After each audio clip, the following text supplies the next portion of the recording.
भद्राश्वनामक भद्राश्वनामक इलावृत पूर्ववर्षे इलावृत पूर्ववर्षे भद्रश्रवोभिर्ऋषिभिः भद्रश्रवोभिर्ऋषिभिः परिणूयमानं परिणूयमानं कल्पान्तगूढ कल्पान्तगूढ निगमोद्धरणप्रवीणं निगमोद्धरणप्रवीणं ध्यायामि देव ध्यायामि देव हयशीर्ष तनुं भवन्तं हयशीर्ष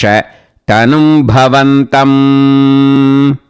Now again let us repeat. भद्राश्वनामक भद्राश्वनामक Ilavrit पूर्ववर्षे Ilavrit पूर्ववर्षे भद्रश्रवोभिर्ऋषिभिः भद्रश्रवोभिर्ऋषिभिः परिणूयमानं परिणूयमानं कल्पान्तगूढ कल्पान्तगूढ निगमोद्धरणप्रवीणं निगमोद्धरणप्रवीणं ध्यायामि देव ध्यायामि देव हयशीर्ष तनुं भवन्तं हयशीर्ष तनुं भवन्तं. Now let us sing line by line slowly.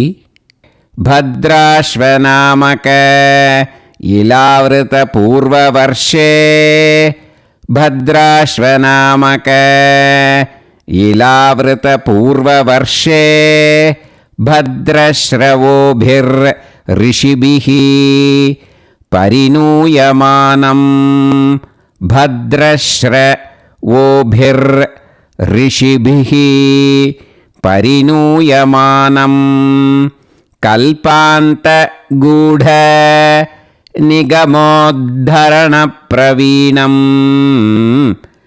कल्पान्तगूढ निगमोद्धरणप्रवीणं ध्यायामि देव हयशीर्ष तनुं भवन्तं ध्यायामि देव हयशीर्ष तनुं भवन्तं. Now again let us sing line by line slowly. भद्राश्वनामक Ilavrit पूर्ववर्षे भद्राश्वनामक Ilavrit पूर्ववर्षे भद्रश्रवोभिर्ऋषिभिः परिणूयमानं भद्रश्रवोभिर्ऋषिभिः परिणूयमानं कल्पान्तगूढ निगमोद्धरणप्रवीणं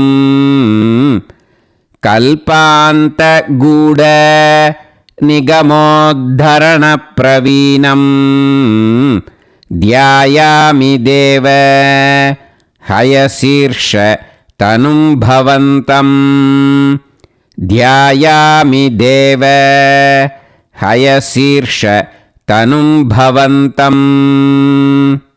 Now let us sing the full sloka slowly. भद्राश्वनामक Ilavrit पूर्ववर्षे भद्रश्रवोभिर्ऋषिभिः परिणूयमानं कल्पान्तगूढ निगमोद्धरणप्रवीणं ध्यायामि देव हयशीर्ष तनुं भवन्तं. Again, let us repeat the full sloka slowly. Bhadrashvanamaka ilavrita purvavarše Bhadrashravobhir rishibhihi परिणूयमानं कल्पान्तगूढ निगमोद्धरणप्रवीणं ध्यायामि देव हयशीर्ष तनुं भवन्तम्. Now let us practice how we should sing in the Parayanams. This version will be little bit faster, okay? भद्राश्वनामकैलावृतपूर्ववर्षे भद्रश्रवोभिर्ऋषिभिः परिणूयमानं कल्पान्तगूढनिगमोद्धरणप्रवीणं ध्यायामि देवहयशीर्षतनुं भवन्तं. सर्वत्र गोविन्दनामसङ्कीर्तनं गोविन्दा गोविन्द. गुरुवायूरप्पा चरणम्.